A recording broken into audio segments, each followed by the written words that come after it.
right, here we are with Jeremy Linn, head coach of NCAP and former Olympic swimmer. Thanks for joining us, Jeremy. Thanks for having me today. Let's start going through the memories here. So you swam the 100 breaststroke and you were on the 4 medley relay at the 96 Olympics. Yep. Set the scene for that. So for going into trials, what were your goals? What thoughts did you have about your strategy for trials back in for 1996 Olympics? Yeah, the interesting thing about the way I always approach swim meets from the time I was a little kid till the time I was an international swimmer was that you would go to a swim meet to win. So that's what your focus was in preparation. It wasn't necessarily going to a swim meet to do a certain time. I think times become involved with what it takes to win, and then you start to prepare for that sort of thing. But generally, every time I ever attended a swim meet, I went to win, and the Olympic trials was no different. And I wasn't picked to win. I was probably seeded 9th or 10th going in, and so it was going to be a good challenge, especially when you're standing up on the blocks in what is considered, the most tense swim meet in the world on any given 4-year cycle.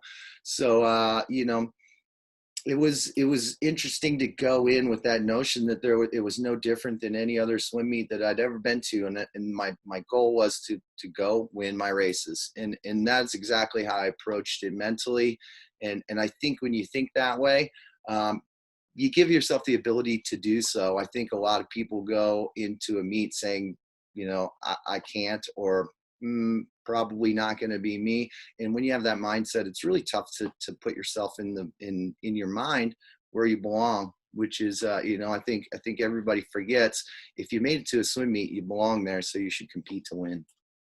Very cool. Okay, so then, we're going into Olympics here, qualified for the 100 breaststroke, and you're on the 400 medley. For the 100 breaststroke specifically, I think the next most interesting thing I found is that there is you had, I don't know if you still do, had a very peculiar warm-up. Do you want to explain the origin of that, what you did exactly for the swimmers out there? Sure, and I think it goes back to the idea that you belong at a swim meet, and I wanted to make sure that I portrayed myself with a tremendous amount of confidence from the time I walked on the pool deck all the way through my racing, even the way I warmed down. In my mind, everybody was looking at me, and I wanted to show everybody how confident I was in myself and what I was doing. And it really, when I carried myself that way, that is the way it becomes for me. So I thought it was really important to, in a pre-race routine is a tremendous way for any athlete to kind of be themselves and show, what they want to be or want to do, or how they're going to be confident. Some guys just stand tall, and some, you'll see a kid sometimes sitting there holding his arm and scratching. You're like, oh, this one's not going to go well. But for me, it was a really important thing. And talking to some of my competitors from back then, who are all great friends now, they say, I was splash myself really well, and I'd do this, what they called frog leap. So my vertical leap was like 43 inches. And when I brought my knees up by my ears, it was probably more like 70 or 80 inches off the ground. So I could basically jump over a 6-foot guy's head. And when you do that next to a competitor a few times, it really kind of rattles them a little bit. And it's just where I want to be, inside their head, and they're outside of mine. So for the 100 breast specifically, before we get to finals, is there anything about the lead up to finals that you took a certain way, or you Yeah, sure. I adjusted mean, for? the brilliant thing about being in Atlanta is we're competing in our home country, and you're in front of 16,000 fans live. I mean, swim meets, you just don't get that.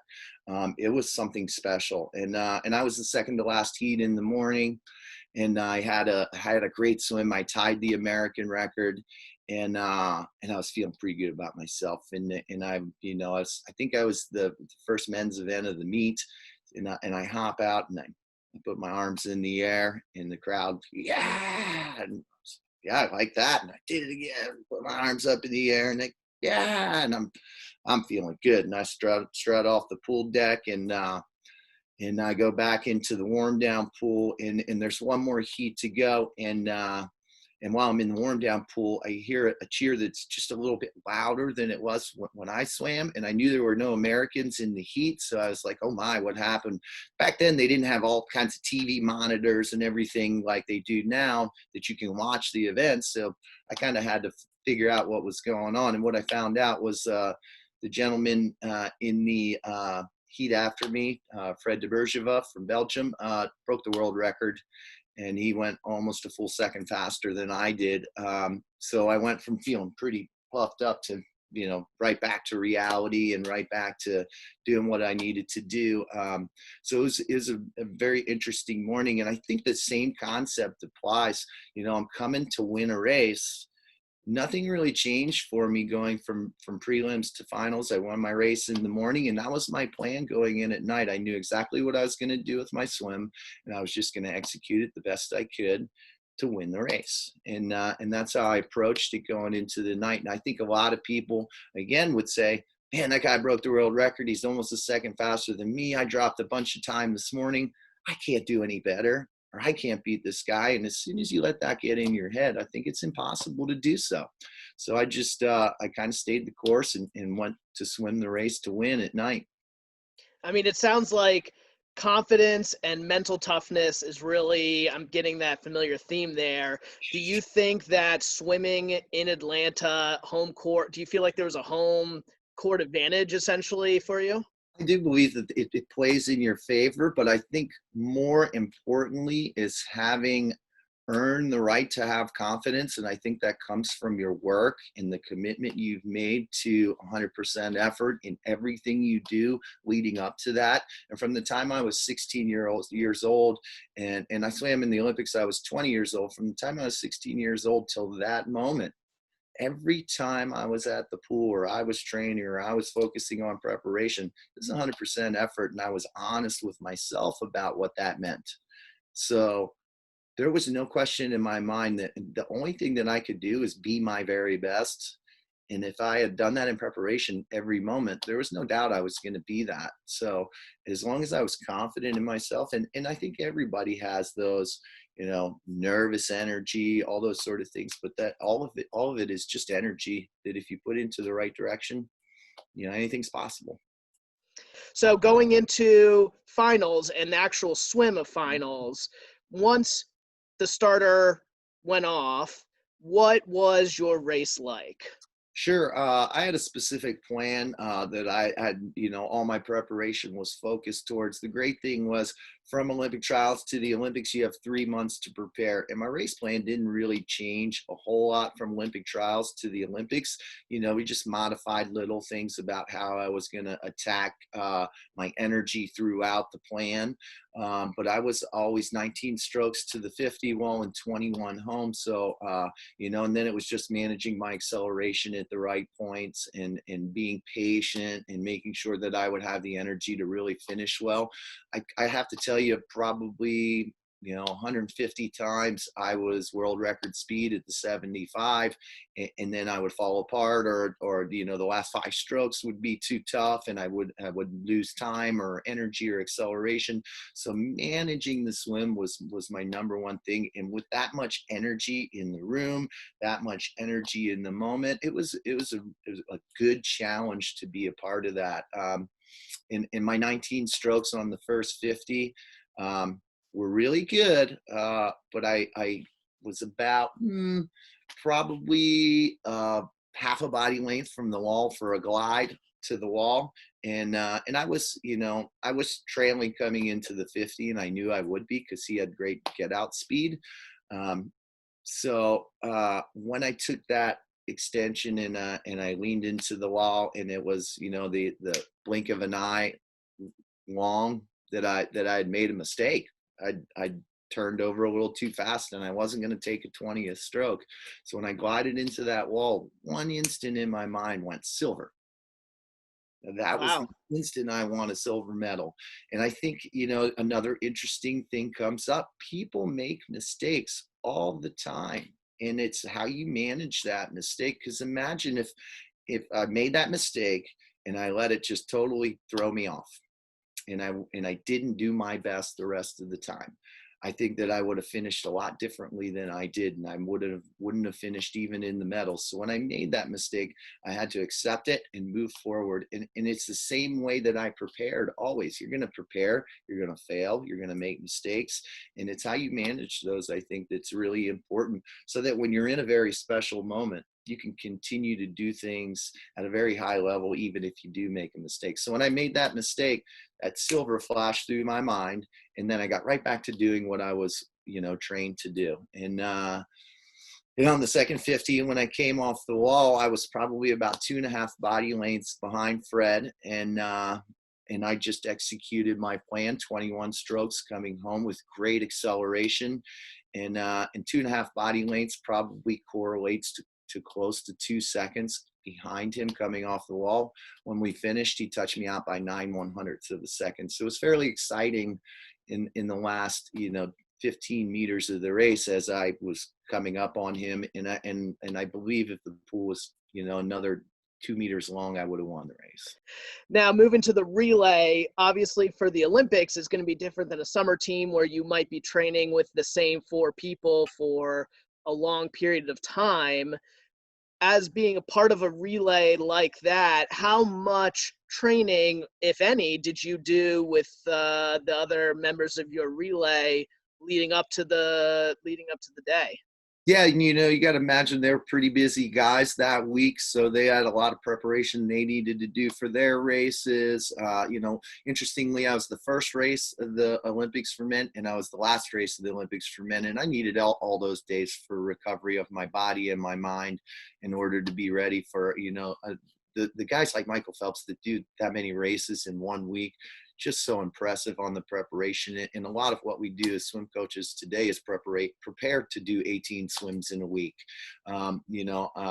I was very prepared to do 2 swims in a week, and I use those days, a lot of those days, for recovery. But we did get a couple opportunities, and the great thing was that we were all really fantastic relay swimmers already from our college careers and things like that. So we were really good at making adjustments to one of our teammates and swimmers. So if I went off of Jeff Rouse, who was the current world record holder in the 100 back, it's an exciting thing to do, but the guy's a pro. I mean, he's going to nail his finish every time. So I just had to kind of understand what his rhythm looked like, and I knew he was going to be on the wall when on stroke. So, a start has a lot to do with not only the guy on the block, but the way the guy comes to the wall. So once we saw each other and worked with each other a couple times, we really had it pretty down pat. Now, going into the actual event, I mean, you're coming off of Jeff Rouse, so there's almost no question there's almost no question that you're coming in with the lead. Would you, as a swimmer to start with, on a relay, would you rather be slightly in the lead or playing catch up? I mean, honestly, relays are always just super exciting. I think that they play out different ways all the time. It's great to have a lead, but it was also really important. My role in that relay was to create the lead from where Jeff came in. We knew Jeff was going to come in first, and we were not picked to win. If you looked at the Russian team, they had Denis Pankrotov as the flyer and Alex Popov as the freestylers, and that was picked as a stronger relay than us, and they were going to win, is what we were told. So my role in that relay was huge, to build a lead from where we were after Jeff's swim. Interestingly, before you dive in for your 100 breast, it's silent. Before you dive in for your relay, Jeff Rouse is coming in and the announcer saying, this guy's going to break the world record, and 16,000 people are going completely berserk. You look up at your team in the stands, they're going completely berserk, and the block's getting smaller and smaller and smaller. The only thought that went through my head before I dove in was, didn't now be a really bad time to fall in the water. There was a lot of energy in the room, and I had no doubt in my mind that I was going to put a great swim out there, just because I'd built a lot of confidence with my initial swim, my individual, and now I was doing it for my teammates, for my country, for everybody that was there, for everybody that was watching at home, for my team at home. So it was really easy to put a great swim into the pool. And I was 0077 in the individual, and I think I was like 0009 in the relay. So I had a pretty good one, and we built a pretty big lead, and there really wasn't much looking back after that. Mark Henderson had a great fly, and then Gary had some clean water, Gary Hall Jr., and I think he split something outrageous like 46.4 or something, and we broke the world record by 2.5 seconds. And I I always thought about what my goals were, like the rungs on a ladder. I wasn't legal in breaststroke till I was 14 years old, and I wanted to swim breaststroke because my big brother did. I wanted to be like him. So the first rung on the ladder is get legal in the stroke. Somewhere way up there was win an Olympic gold medal, and we call those dream goals at that point. But I continued to climb the rungs every single day. I focused on what rung was in front of me, and it just so happened that day, the rung that was in front of me was win a gold medal. So when we grabbed that top rung in the ladder, we were swinging from it, and it was a pretty special moment. The Olympics hasn't been canceled since World War II. Trials, being canceled obviously affects people's plans.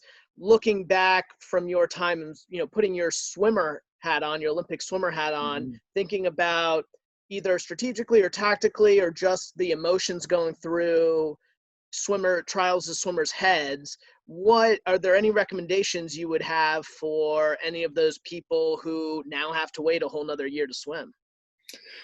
Yeah, and there's so many, it's like an onion. There's so many layers to how it affected different swimmers, and timing is such an important thing to make an Olympic team, or have that Olympic trials experience. And when I say there's a lot of layers, there's athletes that were going to continue their career for one more year to have that opportunity to go swim at that meet. There was athletes that have focused all their training and preparation and timing into peaking this year at that specific time, and those plans are changed. There's swimmers on a whole nother level that might not have made trials this year, but now they have the opportunity to extend that and look at it really improving until that moment that they can make the Olympic trial meet. I would assume that it'll probably be the largest as far as participation in the next Olympic trials, because how much time there is to qualify for that meet. All athletes that are qualified now seemingly are going to get the opportunity to stay qualified. So it'll be interesting to see how that plays out. But when it comes down to it, everybody has the opportunity to look at everything that happens as an opportunity or something bad that's happened to them, And I think, if you choose that it's an opportunity, it's an opportunity for me to rest, recover, improve, grow. All those things I think are super important, to focus on what you can control instead of what you can't control. And it's such a big deal. So we're really trying to not sell that perspective, but teach that perspective, that it's so important to understand that there's a tremendous amount of opportunity right now. It's like being out of the water for 4 months. You can look at it as, man, I had all this taken away from me. It's really bad. Or you can look at it as, I had an opportunity, like I said, to recover my body, grow my mind, get stronger, get faster, get more athletic, learn. I think all those things are a tremendous part of making sure that you can be successful in the future. It's how you look at things. So I think the perspective has to be, you know, I understand that the trials have moved forward. I'm going to take advantage of this opportunity that I have. And I think not many people have done that. I'm sure quite a few have, but I think that we'll lose a few along the way. And I think we're going to discover a few along the way. So it's going to be a really interesting, you know, and that's probably more of a coach perspective than a swimmer perspective. I think when I was younger, it had taken me for a loop, but then, you know, after you take your deep breath and you get back to what you do every day, which is being your best, I think you find yourself in a situation where you can do some pretty special stuff. Now, we obviously talk about a year of opportunity there. You put kind of both your swimmer and coach hat on a little bit. If you were giving advice to a swimmer with the experience you have about now you have another year to train for trials, what are some things that you would recommend or you would tell a swimmer who will be going to trials either because they've already qualified and now they have another year to train, or know that there's now going to be or think there now is going to be a deeper field? Are there any, you know, recommendations that you would say, hey, you know, I think that this could be a good opportunity to do something? Sure. I think that, you know, in any opportunity you get to prepare, I think it's a great opportunity to focus on two things. You have two really important aspects of what you do on a daily basis. You have weaknesses and you have strengths. And I think, you know, having taken the time, hopefully during this break, to say, these are the things that I'm not so hot at and I want to improve. And these are the things that I really do well. They're my weapons, and I want to sharpen those weapons and make them even better. I think, you know, taking the time to gain that perspective and how you're going to address that in your preparation is a tremendous deal. You know, so and then in real time, the challenge becomes that it's really hard to do. What kind of changes as a coach did you have to make, and how do you feel like your swimmers were responding? Well, certainly the level of communication had to change in a big way. You know, there's, uh, we call it 1.0 pre-COVID-19. There was a lot of in interpersonal communication on a daily basis. You could have, you know, a one-on-one conversation with just about everybody, pre-practice, post-practice, every single day. And it's not really that way because we have entry procedures and exit procedures, and it's really important to keep distance. So finding opportunities to make connections, I think, is probably the biggest challenge for us right now.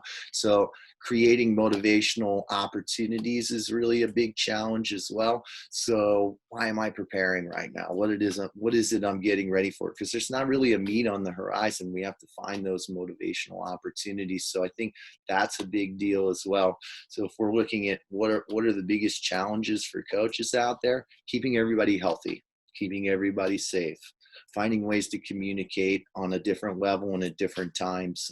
And certainly using Zoom is a great way, but that interpersonal connection has got to be there one way or the other. So finding a way to meet that challenge.